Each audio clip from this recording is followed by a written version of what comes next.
Sir. நான் வந்து இந்த ஊரில் வந்து எங்கள் தாத்தா காலத்துலேருந்து இருக்காங்க. இங்கே வந்து எங்கள் அப்பா எல்லாம் ஒரு வருஷத்துக்கு முன்னாடியிலேருந்து எங்கள் அப்பா வந்து இந்த காட்டுக்கு ரசாயனம் பயன்படுத்தி வேளாண்மை செஞ்சுட்டு வந்தார்.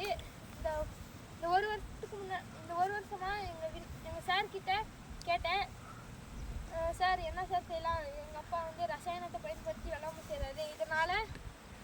இதனால் இந்த மனுஷங்களுக்கும் விலங்குகளுக்கும் பாதிப்பு ஏற்படுது. அதான் கரிம வளம் பாதிக்கப்படுது.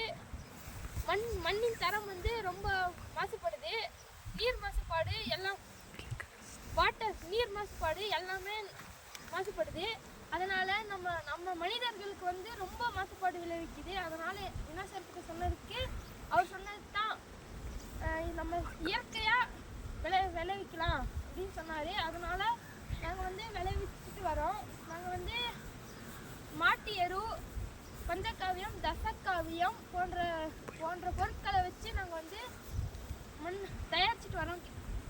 கேரட்டை நாங்கள் வந்து இந்த கேரட் வந்து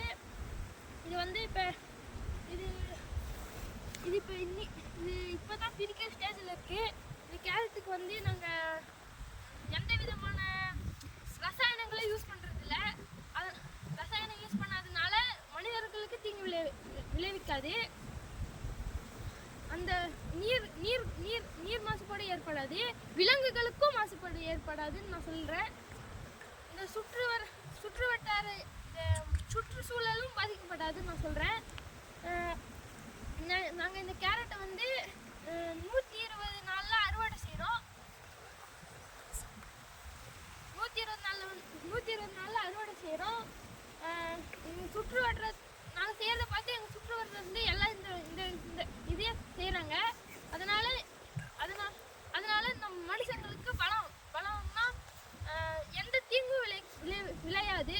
அதே மாதிரி நீங்களும் செய்வீங்கன்னு நம்புகிறேன். இப்போ இருக்கிறவங்க வந்து எப்போதும் விவசாயம் பாதி பேர் தான் செய்கிறாங்க. ஆனால் அவங்க இதே மாதிரி செஞ்சாங்கன்னா நல்லா இருக்கும்னு நான் நம்புகிறேன்.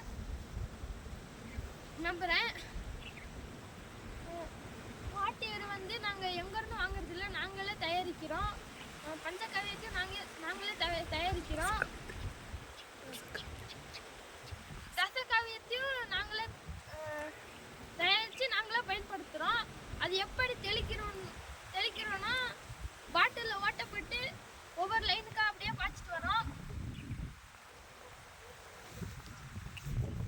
கேரட் விடுறதுலேருந்து எடுக்கிற வரைக்கும் எங்களுக்கு கஷ்டம்தான். ஆனாலும் நம்ம மனுஷங்களோட நல்லதுக்காக நாங்கள் இதெல்லாம் செய்கிறோம். இந்த கேரட் செடியானது இப்பொழுது பிரித்து விட்டுருக்காங்க. இதில் வந்து பூச்சி விட்டு ஜாஸ்தி இருக்கும். ஆனால் நாங்கள் அதெல்லாம் கண்ட்ரோல் பண்ணி தான் நாங்கள் இவ்வளோ பெருசு வளர்த்து வைக்கிறோம். இருந்தாலும் மனுஷங்களுக்காக நாங்கள் இது செஞ்சு தான் ஆகணும் அப்படின்னு செய்கிறோம். உரங்கள் வந்து நாங்கள் மாட்டு எருவை யூஸ் பண்ணுறோம். நம்ம உயிரை வந்து இது நாங்கள் தயாரிக்கிறது வந்து நம்ம உயிரை பாதுகாக்குது. ரசாயனம் பயன்படுத்தாமல் நாங்கள் வந்து இந்த கேரட் செடிகளை வளர்க்குறோம். அதனால மண்ணின் தரமும் எங்களுக்கு கரெக்டாக இருக்குது. மனுஷங்களோட நல்லா இருக்கு, வாழ்வாதாரமும் நல்லா இருக்கு. அப்புறம்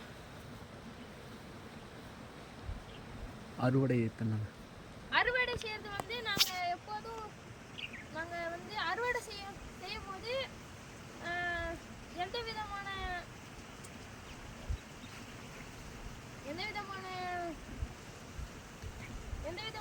பொருட்களை யூஸ் பண்ணுறதில்ல. நாங்கள் கையில் எடுத்து நாங்கள் இங்கே கழுகி செய்கிறோம். நாங்கள் வந்து உழவு செய்கிறதுக்கு வந்து டிராக்டர் யூஸ் பண்ணுறதில்ல. ஏன்னா இந்த பூச்சிகள் வந்து அழியுது. அதனால வந்து நாங்கள் மண்புழு வந்து அழியுது. அதனால நாங்கள் முள்ளு போடுறதுன்னு சொல்லுவாங்க எங்கள் ஊரில். அது அந்த முறையை தான் நாங்கள் யூஸ் பண்ணிட்டு வரோம். நன்றி.